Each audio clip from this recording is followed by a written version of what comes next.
জলবায়ু সংকট মোকাবেলা ও ইউক্রেন যুদ্ধ ইস্যুতে কোনো ধরনের মতৈক্যে পৌঁছাতে পারেনি শিল্পোন্নত ও বিকাশমান অর্থনীতির দেশগুলোর জোট G20 নেতারা।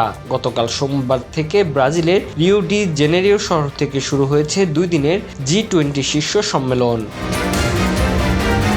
বার্তা সংস্থা AFP জানিয়েছে, সোমবার সম্মেলনের শুরুর দিনে বিশ্ব নেতারা তাদের আলোচনায় জলবায়ু ইস্যুকে প্রাধান্য দেননি, বরং তারা ইউক্রেন যুদ্ধ ও যুক্তরাষ্ট্রের প্রেসিডেন্ট হিসেবে ডোনাল্ড ট্রাম্পের ফিরে আসা নিয়ে বেশি আলোচনা করেছেন।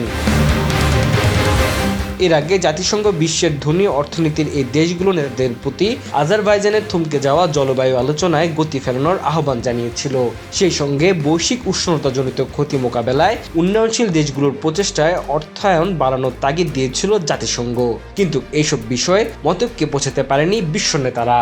Tomorrow is day 1000 of the conflict. That's 1000 days of aggression from Russia and 1000 days of sacrifice from Ukraine. So that is my clear message here. It's number one on my agenda. আলোচনায় জলবায়ু পরিবর্তনের ক্ষতির শিকার দেশগুলো করা অর্থ সহায়তা দেবে তা নিয়ে বিভক্তি হয়ে পড়েন। শেষ পর্যন্ত তারা জলবায়ু মোকাবেলায় কোনো প্রতিশ্রুতি দিতে পারেনি।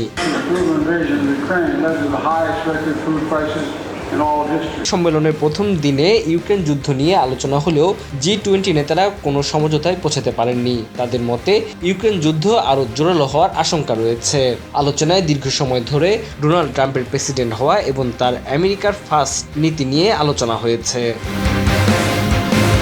Tanzil Hasnat, MCTV, US।